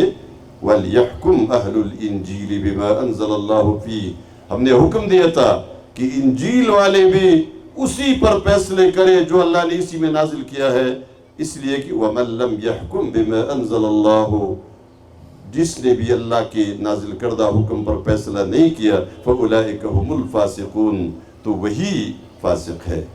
اب دیکھیں مفسرین نے تشریح کی ہے، وہی کافر ہے، وہی ظالم ہے، وہی فاسق ہے۔ تو یہ نہیں کہ کبھی یہ ظالم ہوگا کبھی کافر ہوگا کبھی فاسق ہوگا، بلکہ فرمایا تین جرم کرتا ہے یہ شخص جو اللہ کے قانون پر فیصلہ نہیں کرتا۔ ایک یہ کہ اس نے اللہ کے قانون کا انکار کیا، دوسرا یہ کہ اس نے اللہ کے قانون پر فیصلہ نہیں کیا تو ظلم کیا، کہ عدل تو وہی تھا، اور تیسرا جرم اس نے یہ کیا کہ اللہ کے حکم کی نافرمانی کی تو فاسق بن گیا۔ بیک وقت یہ کافر بھی ہے، ظالم بھی ہے، فاسق بھی ہے، جو اللہ کے نازل کردہ قانون پر فیصلے نہیں کرتے۔ اب آپ دیکھیں ہم عدالتوں میں جاتے ہیں، فیصلے کے لیے درخواست بھی دیتے ہیں، پھر کوئی جیتتا ہے کوئی ہارتا ہے، جیتنے والا بھی خوش ہے ہارنے والا بھی خوش ہے، ٹھیک ہے جی صحیح فیصلہ ہوا ہے، لیکن یہ اللہ کے قانون کے مطابق نہیں ہوا، ورنہ عدالتوں میں اللہ کے قانون کا نام و نشان نہیں ہے۔ آپ جب دیکھیں کوئی بھی قاضی جج جو اسلامی قانون کے مطابق فیصلہ کرے گا تو قرآن، تفسیر، حدیث کی کتابیں، فقہ کی کتابیں، قضاء کی جتنی کتابیں ہیں یہ ساری چیزیں پیچھے پڑی ہونی چاہیے نا۔ آپ عدالتوں میں گئے ہوں گے، میں نے بھی دیکھا ہے کہ جج کے سامنے وکیل کے دفتر میں اس کے پیچھے الماری بھری ہوئی ہوتی ہے، اس میں کتابیں کون سی ہے؟ آپ نے دیکھا کہاں کس کی لکھی ہوئی کتابیں پڑھی ہے؟ انگریز کی لکھی ہوئی کتابیں، وہ ان کے قوانین مثالیں دیتے ہیں کہ جب کوئی مشکل پیش آتی ہے، سن 1902 میں یہاں فلان جگہ پر اسلام آباد میں یا پنڈی میں کسی جگہ انگریز جج بیٹھا ہوا تھا اور اس نے اسی قسم کے مسئلے میں ایسے فیصلہ دیا تھا، اس لیے ہم اس پر قیاس کر کے اسی کے مطابق فیصلہ دیتے ہیں۔ کہیں ایسا ہوا ہے کہ جج نے یہ کہا ہے کہ عمر ابن عبدالعزیز رحمہ اللہ نے اس طرح فیصلہ کیا تھا، قاضی شریح نے اس طرح فیصلہ کیا تھا، حضرت علی رضی اللہ تعالیٰ نے فیصلہ اس طرح دیا تھا؟ کہیں کوئی ہے؟ امام ابو یوسف نے اس طرح فیصلہ دیا تھا، امام ابو حنیفہ نے اس طرح فیصلہ دیا تھا، امام محمد نے اس طرح فیصلہ دیا تھا؟ یہ جو ہمارے ہاں کتابیں موجود ہے فقہ اسلامی میں، قضاء کی جتنا ذخیرہ موجود ہے، کہیں اس ذخیرے سے کوئی حوالہ دیا جاتا ہے؟ نہیں۔ تو یہ کیا ہے پھر؟ یہ تینوں آیتیں آپ لوگ آج سے اپنے ساتھ لے جائیں اور دیکھیں ہم کہاں کھڑے ہیں۔ جب ہم کہتے ہیں اسلامی قانون ہونا چاہیے، اسلامی نظام آنا چاہیے، تو آپ تو اس کو سیاست قرار دیتے ہیں، لیکن یہ اس کا تعلق ہمارے تقوی کے ساتھ ہے، ہماری عبادت کے ساتھ ہے، ہماری آخرت کے ساتھ ہے۔ آج آپ سب لوگ اتفاق بھی کرتے ہیں، لیکن جب حکومت بنانے کا وقت آتا ہے اور آپ کے ہاتھ میں ووٹ کی پرچی دی جاتی ہے تو پتہ نہیں اس وقت آپ کیا سوچتے ہیں۔ یہ تو اس وقت سوچنے کی بات ہوتی ہے کہ بھئی ہمارے سامنے کوئی ایسا فرد ہے یا نہیں ہے۔ یہ حکومت بن رہی ہے اور آپ یہ بتائیں جس نے اس جرم میں جو شریک ہوا، اس پورے جرائم میں جو وہ لوگ کرتے ہیں اس میں یہ شخص شریک ہے جس نے ایک پرچی دی ہے۔ ممکن ہے 4-5 ہزار روپے کوئی قیمت آپ نے وصول کی، کسی نے بھی وصول کی۔ اکثر لوگ جو سمجھتے ہیں وہ تو ضمیر کی آواز پر لبیک کہتے ہیں، لیکن عموماً تو ہمارا معاملہ ٹھیک نہیں ہوتا۔ تو وہ جو بعد میں آپ ہوتے ہیں نا، جو جرائم کرتے ہیں، جو غلطیاں، جو گناہ، جو بغاوتیں، اس میں تو آپ کا حصہ ہے۔ ایک دفعہ ایسا سوال ہوا کہ یہ جو زلزلے آتے ہیں، سیلاب آتا ہے، یہ تو اسلام آباد والوں پر آنا چاہیے کہ انہوں نے جرائم کی ہے، بغاوتی کی ہے، سرکشیاں کی ہے، پھر عذاب ہم پر کیوں آتا ہے؟ تو میں نے ان لوگوں سے کہا، سوال ہوا باقاعدہ اسی مجلس میں نے کہا یہ ہم پر ہی آئے گا، ادھر نہیں آئے، وہ بھیجے کس نے ہے؟ سب سے پہلا تو ہم پر آئے گا، بعد میں ان پر آئے گا، اس لیے کہ ہم اس کے ذمہ دار ہیں۔ اسلامی حکومت قائم کرنا ہم سب کے لیے اپنے گھر بنانے سے بھی زیادہ اہم ہے۔ آگے رسول اللہ صلی اللہ علیہ وسلم کو مخاطب کیا اللہ نے، اب دیکھیں سنیے، وَأَنزَلْنَا إِلَيْكَ الْكِتَابَ بِالْحَقِّ، اور ہم نے تمہیں بھی کتاب دی ہے جو حق ہے، جو اللہ کی طرف سے ہے، مُصَدِّقًا لِمَا بَيْنَ يَدَيْهِ مِنَ الْكِتَابِ۔ اب غور سے سنیے، یہ جو ابراہیم ایکارڈ والے سارے سوالات یہاں حل ہو رہے ہیں، اور وہ تصدیق کرنے والی کتاب ہے جو اس سے پہلے جتنے کتابیں آئی ہیں ان سب کی تصدیق کرتی ہے۔ مطلب یہ کہ ایک ہی دین ہے، وَمُهَيْمِنًا عَلَيْهِ، اور اس کتاب، الکتاب سے مراد تمام کتابیں ہیں، ان تمام کتابوں کا محافظ ہے۔ مہیمن کی معنی نگہبان اور محافظ کے، یعنی وہ ساری چیزیں اس میں موجود ہے۔ اب اگر کوئی وہ بھی ساتھ باندھ لو تو بھئی جو سارا کچھ اس میں آ گیا ہے اس کی باندھنے کی ضرورت کیا ہے؟ فَحْكُمْ بَيْنَهُمْ، اے پیغمبر تم فیصلہ کرو ان کے درمیان، بِمَا أَنزَلَ اللَّهُ، جو کچھ اللہ نے اس میں نازل کیا ہے، وَلَا تَتَّبِعْ أَهْوَاءَهُمْ، اور ان کی خواہشات کے پیچھے نہ چلو، عَمَّا جَاءَكَ مِنَ الْحَقِّ، کہ تمہیں حق سے پھیر دے جو تمہارے پاس آیا ہے، لِكُلٍّ جَعَلْنَا مِنْكُمْ شِرْعَةً وَمِنْهَاجًا، ہم نے تم میں سے ہر ایک کے لیے ایک شریعت اور ایک منہج، ایک راستہ مقرر کیا تھا، اور وہ ہر پیغمبر کی شریعت، یعنی اس وقت عملی قوانین مختلف تھے، شریعت مختلف تھی، لیکن دین ایک ہی ہے۔ وَلَوْ شَاءَ اللَّهُ لَجَعَلَكُمْ أُمَّةً وَاحِدَةً، پھر ہم کہتے ہیں جب اللہ کو اتنا پسند ہے، سوال تو آتا ہے نا، سوال بنتا بھی ہے کہ جب اللہ کو ہمارا اسلام اتنا پسند ہے، سب کو مسلمان دیکھنا چاہتا ہے، اور اس کے لیے اتنا یعنی پیغمبر بھیجنا، کتابیں بھیجنا، تو اللہ نے سب کو مسلمان کیوں نہیں بنایا؟ یہاں اللہ فرماتا ہے وَلَوْ شَاءَ اللَّهُ لَجَعَلَكُمْ أُمَّةً وَاحِدًا، اگر اللہ چاہتا اسی طرح جیسے تم سوچتے ہو سب کو ایک امت بنا دیتا، کوئی کافر نہ ہوتا، سب مسلمان ہوتے۔ لیکن پھر آپ بتائیے آپ کی اس دنیا میں بھیجنے کا فائدہ کیا تھا؟ یہاں تو ایک امتحان کے لیے آپ کو بھیجا گیا ہے، ایک ٹیسٹ لیا جا رہا ہے۔ اب اگر اللہ نے جبرن سب کو مسلمان بنانا ہے تو فرشتے موجود ہیں، آپ کو کیا ضرورت تھی پھر آپ کو پیدا کرنے کی؟ وَلَكِنْ لِيَبْلُوَكُمْ، لیکن اللہ تو تمہیں آزمانا چاہتا ہے، امتحان کرنا چاہتا ہے، فِي مَا آتَاكُمْ، جو اس نے تمہیں دیا ہے، فَاسْتَبِقُوا الْخَيْرَاتِ، تمہارا کام کیا ہے؟ مال و دولت میں آگے بڑھنا نہیں، دنیا کی عزت اور دنیا کے عہدے اور منصب لینے میں نہیں، فَاسْتَبِقُوا الْخَيْرَاتِ، نیکیوں میں ایک دوسرے سے آگے بڑھو، مقابلہ کرو تو نیکیوں میں کرو، اس لیے إِلَى اللَّهِ مَرْجِعُكُمْ، تمہاری واپسی اللہ کی طرف ہے، جمیعاً سب کی، فَيُنَبِّئُكُمْ بِمَا كُنْتُمْ فِيهِ تَخْتَلِفُونَ، وہ تمہیں اچھی طرح آگاہ کر دے گا، بتا دے گا جس میں تم اختلاف کر رہے تھے، یہ اختلاف ادھر ختم ہو جائے گا، آخری بات صحیح بات یقینی طور پر سامنے آ جائے گی۔ وَأَنِ احْكُمْ بَيْنَهُمْ بِمَا أَنزَلَ اللَّهُ، اور اے پیغمبر ان کے درمیان اس قانون پر فیصلے کرو جس کو اللہ نے نازل کیا ہے، وَلَا تَتَّبِعْ أَهْوَاءَهُمْ، ان کی خواہشات کے پیچھے نہ چلو، وَاحْذَرْهُمْ أَن يَفْتِنُوكَ، اور بیدار رہو کہیں یہ تمہیں راستے سے ہٹا نہ دے، فتنے میں نہ ڈالے، عَن بَعْدِ مَا أَنزَلَ اللَّهُ إِلَيْكَ، کہ یہ تمہیں اللہ کے بعض نازل کردہ احکام سے دوسری طرف لے جائے، فَإِن تَوَلَّوْا، اگر یہ منہ پھیر گئے، انما فعلم، تو اچھی طرح جان لو، انما یرید اللہ ان یصیبہم ببعض ذنوبہم، کہ پھر اللہ چاہتا ہے کہ ان کو ان کے گناہوں کے بدلے سزا دے دے، وَإِنَّ كَثِيرًا مِّنَ النَّاسِ لَفَاسِقُونَ، اور بے شک لوگوں کی اکثریت تو فسق پر قائم ہوتی ہے، نافرمانی کرتی ہے، تو ان کو نافرمانی سے بچانا آپ کا کام ہے۔ پھر یہ جو آج سوالات ہیں، اس آخری آیت میں ان سوالات کے جوابات ہیں۔ ہمارے دانشور لگے ہیں، آپ کو ٹیلی ویژن کی سکرین پر اور میڈیا کی سکرین پر آ کر بتاتے ہیں کہ عالم کفر میں جو کچھ ہے وہ ٹھیک ہے، یورپ جو کچھ کر رہا ہے ٹھیک کر رہا ہے، حتیٰ کہ وہ چیزیں، وہ عادتیں ان لوگوں کی اور وہ روایات یا وہ ان کا کلچر جو اسلام کے بالکل اپوزٹ اور مخالف ہے، اس کو بھی یہ میرے سامنے لا کر پیش کرتے، اچھا کرتے ہیں۔ اب دیکھیں میں آپ کو ایک بات بتاؤں،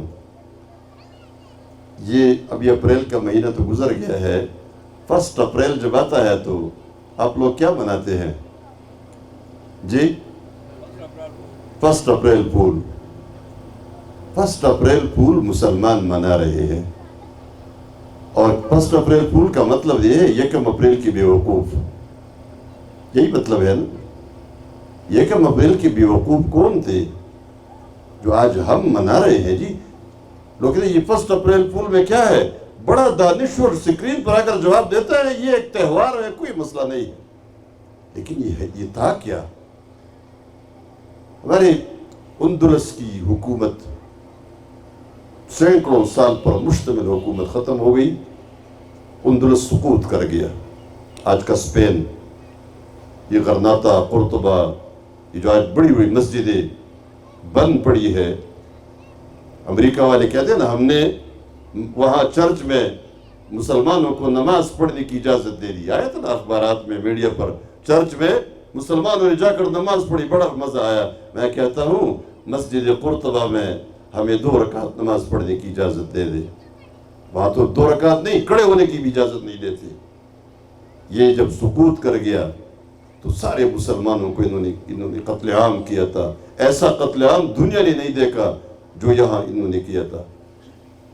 اور یہ صلیبی جب آ گئے تو مسلمانوں کو قتل کرنا شروع کیا، اور مسلمان کچھ تو بھاگنے میں کامیاب ہو گئے، نکلنے میں، جو نکلنے میں کامیاب نہیں ہو سکے وہ ادھر ادھر چھپ گئے، تو ان کو پتہ تھا چھپ گئے ہیں، کچھ لوگوں نے صلیب گلے میں ڈال دیا تاکہ موت سے بچ جائے، تو انہوں نے کہا مسلمانوں کو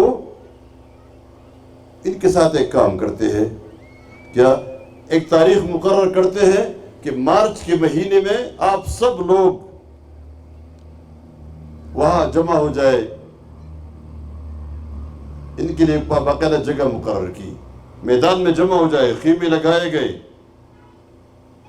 اور اس سے کہا کہ آپ جمع ہو جائے، آپ جہاں جانا چاہتے ہیں، آپ کے لیے عام معافی کی اپیل ہے، عام معافی کا اعلان ہے، اور آپ جہاں جانا چاہتے ہیں، ہمارا سمندری جہاز تیار ہوں گے، ہم آپ کو رخصت کر دیں گے۔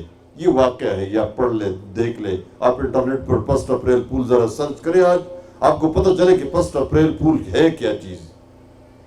تو انہوں نے کہا کہ سب جمع ہو جائے، مارچ کے مہینے کے آخر تک 1 اپریل کو ہم آپ کو رخصت کر دیں گے۔ ہزاروں کی تعداد میں الحمرا میں لوگ جمع ہو گئے، اور جو لوگ جمع ہو گئے تو ان کو بڑا پروٹوکول دیا، بڑی عزت کرنے لگے، تو باقی لوگوں نے بھی کہا نہیں نہیں ٹھیک ہے جی، اب واقعی عام معافی کا اعلان ہے۔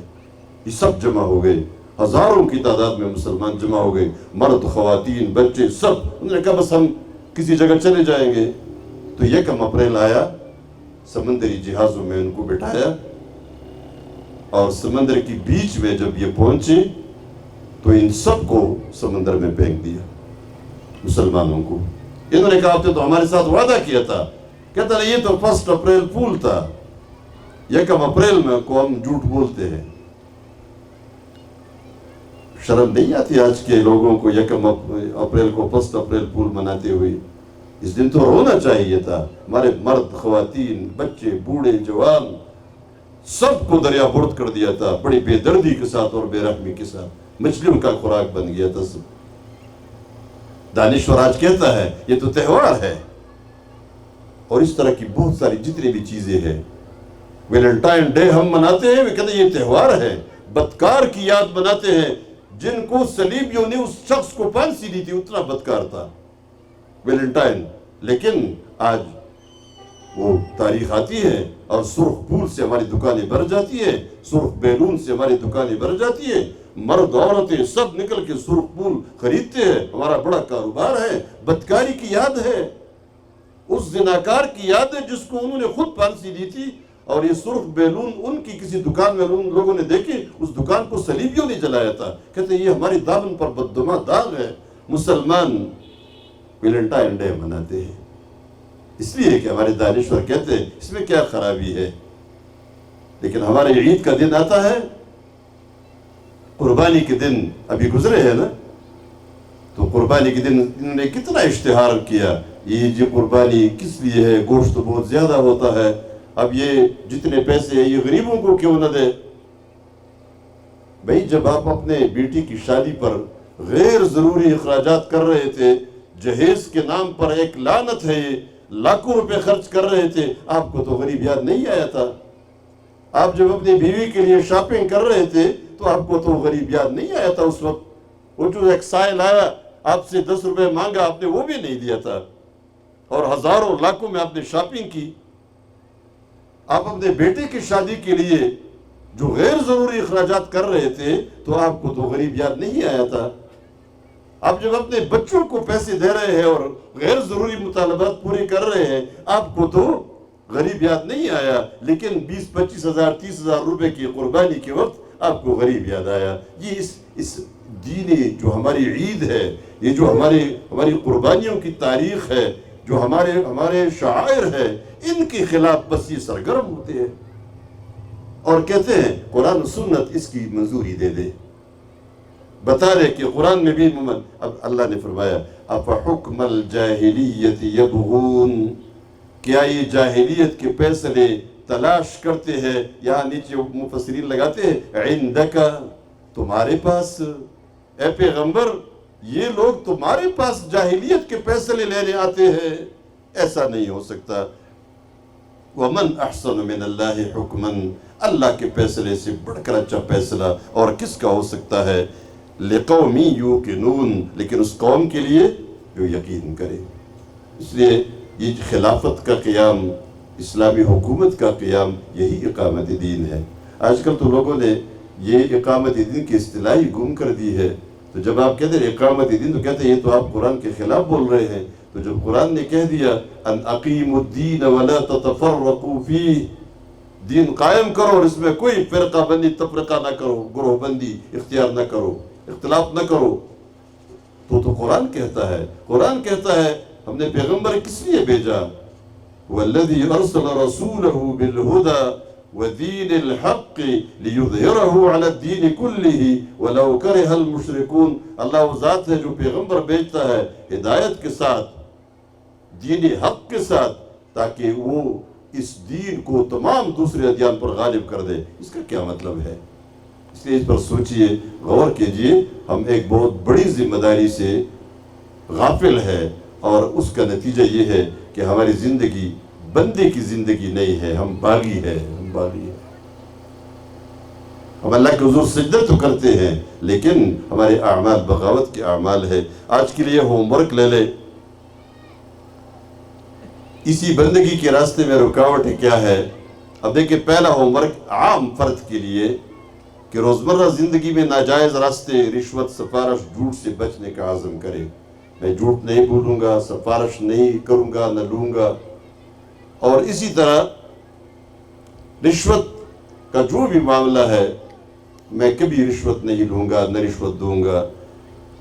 دوسرا ہے کہ کسی معاملے میں بھی فیصلہ کرتے وقت یہ سوال کہ کیا یہ اللہ کے حکم کے مطابق ہے؟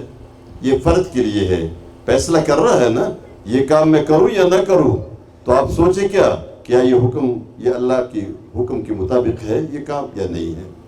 اپنے گھر کے لیے دیکھیں، بچوں کو یہ بات سکھائے کہ انصاف کرنا عبادت ہے، ظلم صرف مار پیٹ نہیں، حق دبانا بھی ظلم ہے۔ اب دیکھیں، گھر میں حلال و حرام پر کلی گفتگو کرے۔ آج آپ اپنے گھروں کو جائے، اسی موضوع پر یہ کتاب آپ کے لیے ہے، یہ آپ ساتھ لے جائے، گھر میں رکھے اور بچوں کو پڑھائے۔ آپ جب بچوں کو یہ کتاب پڑھائیں گے اور خود بھی آپ کو یہ سمجھ آ جائے گی۔ انتظامی افسران جتنے ہوتے ہیں، حکومت چلانے والے، ظلم اور ناانصافی پر کبھی راضی نہ ہو دل سے۔ مجبوری آ جاتی ہے تو مجبوری میں بھی آپ دیکھیں کتنا آپ کے پاس موقع ہے کہ آپ ظلم سے بچیں۔ حق بات کو حکمت، صبر اور قانون کے دائرے میں کہنا سیکھے۔ صالح قیادت کے لیے دعا اور فکر کی تیاری۔ یہ جو خصوصی ہوم ورک ہے اس درس کے بعد، کہ آج سے ہم جھوٹ بولنے سے بچیں، سفارش، ناجائز فائدے سے مکمل اجتناب کریں۔ سفارش کیا ہوتی ہے؟ ہم ناجائز فائدہ لیتے ہیں اور ناجائز فائدے کے لیے پھر پیسے دیتے ہیں، اور یہی حرام ہے۔ دوسروں کے حقوق چھیننے کے لیے جو چیزیں، جو پیسے آپ لیتے ہیں، ایک کا حق دوسرے کو دے کر آپ پیسے لیتے ہیں، یہ حرام ہے، اور ظاہر بات ہے اس سے خود بھی بچنا ہے اور اس نظام کے خلاف بھی جدوجہد کرنی ہے۔ اللہ ہم سب کو عمل کی توفیق عطا فرمائے۔ ایک بات تو یہ ہے کہ ہم اپنے آخری مرحلے میں ہے، کل ہمارا آخری دن ہے۔ بیٹا ایک درس میں دے رہا ہوں، ایک ہمارا ساؤنڈ سسٹم والا الگ دے رہا ہے، اس طرح پھر ڈسٹربنس پیدا ہوتی ہے۔ اگر کچھ کہنا ہے تو میں مائک دیتا ہوں۔ اچھا، تو کل ہمارا آخری دن ہے، اور آخری دن میں ظاہر بات ہے اس پورے تمام دنوں کا ایک خلاصہ، لوگ کہتے ہیں نا گھر میں مکھن جمع کرنے کا وقت ہے، وہ آخری وقت ہوتا ہے۔ اس کو پرانے زمانے کے ہماری خواتین ہوتی تھی، آج کل کی خواتین گائے بینس وغیرہ سے نابلد ہوتی جا رہی ہے، بلکہ ہو گئی ہے۔ تو مکھن جمع کرنے کا وقت بڑا اہم وقت ہوتا تھا، اس لیے کل اس پورے درس کا مکھن جمع کرنے کا دن ہے۔ کبھی آپ سے بھی ضائع نہ ہو، اتوار کا دن ہے، اپنے بچوں کو بھی لائے، لوگوں کو بھی لائے، بازاروں میں بھی، مسجدوں میں بھی اعلانات ہوں، اور سب لوگ یہاں جمع ہو، تاکہ کل کی جو برکت ہے اور فضیلت ہے اس سے ہم محروم نہ ہو۔ ہم سبق بھی پڑھیں گے اور خصوصی دعائیں مانگیں گے اللہ سے، اپنی حاجتوں کے لیے، اپنی ضرورتوں کے لیے بھی۔ اور یہ جو درس ہمارا ہوا ہے، اس ایک عزم کے ساتھ ہم کل رخصت ہوں گے۔ ہم ایک عزم کریں گے، اللہ کی حضور ایک وعدہ کریں گے، اور ایک وعدے کے ساتھ ہم یہاں سے جائیں گے۔ دیکھیں ہمارا کام یہ ہے، ہم تیار ہو جائیں، ہم عزم کریں، ہم وعدہ کریں، اور باقی کام ہم اللہ کے حوالے کریں گے۔ پھر وہ دیکھیں کیسی توفیق دیتا ہے۔ آپ کل حاضر ہو، کل کے پروگرام میں ہم جو عزم کریں گے اکٹھے سب مل کر اللہ کے حضور، اس کتاب میں لکھا ہوا ہے، اس کو پڑھ کر آ جائے اچھی طرح کہ ہم اس عزم کے ساتھ کل یہاں سے رخصت ہوں گے، تو یہ ہمارا کام ہے، اور اللہ سے دعا کریں گے کہ ہم نے اپنا کام کر دیا۔ اب آگے تیری مرضی ہے ان بندوں کو اور ان بندیوں کو کس طرح راہ راست پہ لگا دیتا ہے، پھر آپ دیکھیں اللہ کیا کرتا ہے۔ دوسرا یہ انتظامیہ کی طرف سے اعلان ہے، اور اکثر ہم قرآن کلاسیں جو ہمارے وہاں کے پی میں ہوتی ہے، آپ کی یہ کلاس تو بہت اس کے مقابلے میں چھوٹی کلاس ہے، بڑی بڑی کلاسیں ہوتی ہے، ہزاروں کی تعداد میں 20-25 ہزار مرد و خواتین جمع ہو جاتے ہیں، 50 ہزار تک جمع ہو جاتے ہیں، بڑے بڑے پارکوں میں پروگرامات ہوتے ہیں۔ میں انتظامیہ کو یہ ضمانت دیتا ہوں کہ اس کلاس کے اخراجات کے بارے میں آپ فکر مند نہ ہو، ہماری کلاس کی شاگرد اس کے اخراجات پوری کریں گے، اور یہ آپ میں سے بھی جس کو اللہ نے مال دیا ہے، ہمارے بعض درسوں میں کچھ متمول لوگ آتے ہیں اور وہ کر درخواست پیش کرتے ہیں کہ تمام اخراجات میں نے خود برداشت کرنے ہیں۔ بعض جگہوں پہ ہم مجبور بھی ہو گئے ہیں، ان کا مطالبہ مان لیا ہے، 7-8 لاکھ 10 لاکھ تک خرچ آتا ہے، وہ سارا دے دیتے ہیں، لیکن لوگوں کے گلے شکوے پھر آتے ہیں، عوام کے، مرد و خواتین کی، کہ ہمارا حصہ تو اس میں نہیں بنا۔ اپنا حصہ ڈالیں، بھرپور تعاون کریں ان لوگوں کے ساتھ۔ انہوں نے یہ جو کام کیا ہے، اس سے بڑھ کر کوئی خدمت اور نہیں ہو سکتی، اس لیے آج بھی کل بھی ان کی جھولیاں، یہ صندوق سارے بھر دے۔ یہ قرآن کے لیے یہ جو ان کا 5 لاکھ کا 6 لاکھ کا جتنا خرچہ ہے، یہ سارا خرچہ آپ ان کو ادا کر دیں، کہ کوئی ایک پیسہ بھی ان پر کوئی ایسا نہ آئے کہ بعد میں کہے کہ آپ کی کلاس میں تو، مجھے کہے کہ آپ کی کلاس میں تو ہم پر قرضہ رہ گیا تھا۔ ہماری کلاس میں کبھی قرضہ نہیں رہتا، یہ ہمارے شرکاء، ہماری خواتین، مرد جتنے ہیں، چھوٹی چھوٹی بچیاں بھی اپنا حصہ ڈالتی ہے، اپنے پاکٹ منی سے خواتین حصہ ڈالتی ہے، تو آپ سب لوگ اس میں بھرپور تعاون کریں۔ اللہم صلی علی سیدنا محمد وعلی آل سیدنا محمد کما صلیت علی سیدنا ابراہیم وعلی آل سیدنا ابراہیم انکا حمید مجید۔ ربنا تقبل منا انك انت السميع العليم وتب علينا انك انت التواب الرحيم۔ اے اللہ، ہم سب کی یہ کاوش اور یہ محنت قبول فرما، ہمارا یہاں بیٹھنا قبول فرما، ہمارا سننا قبول فرما، سنانا قبول فرما، ہم سے جتنی اس میں غلطیاں ہوئی ہے ان غلطیوں کو بھی معاف فرما، ہمیں ہدایت نصیب فرما۔ ہمارے اس ملک میں جو آج ہم نے سبق پڑھا ہے، اے اللہ اپنی طرف سے خصوصی مدد کر ہماری، اور ہمارے اوپر اپنے صالح بندوں کو حکمران بنا دے، نیک بندوں کو حکمران بنا دے۔ یہ جو ظالم فاسق فاجر ہمارے اوپر مسلط ہوتے ہیں اور پھر ہمیں سزا دیتے ہیں اور ہمارے ساتھ ظلم کرتے ہیں، انصاف نہیں کرتے، اے اللہ انصاف کرنے والے عادل حکمران، قرآن و سنت کے پابند حکمران کو یہ توفیق عطا فرما دے، ہمارے اوپر حکومت ان کو عطا فرما دے جو تجھے پسند ہو۔ اے اللہ ہم سب کی حاجتوں کو بھی پورا فرما دے، ہمارے بیماروں کو شفاء کاملہ عاجلہ عطا فرما دے، ہمارے جتنے بھی محتاج لوگ ہیں ان کی محتاجی کو ختم فرما دے، ہمارے بے اولادوں کو نیک اور صالح اولاد عطا فرما دے، ہمارے بچوں کو نیک بنا دے، ہمارے بڑوں کو بھی نیک بنا دے۔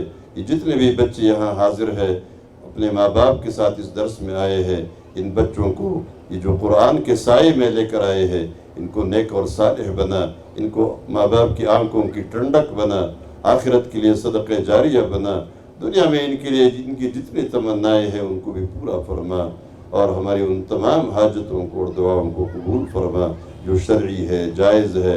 اے اللہ اپنے غیبی خزانوں سے ہماری تمام ضرورتوں کو پورا فرما، ہماری حاجتوں کو پورا فرما، ہماری جتنی جائز تمنائیں ہیں ان سب کو پورا فرما۔ وصلی اللہ تعالی علی خیر خلقہ محمد و آلہ و اصحابہ اجمعین برحمتہ۔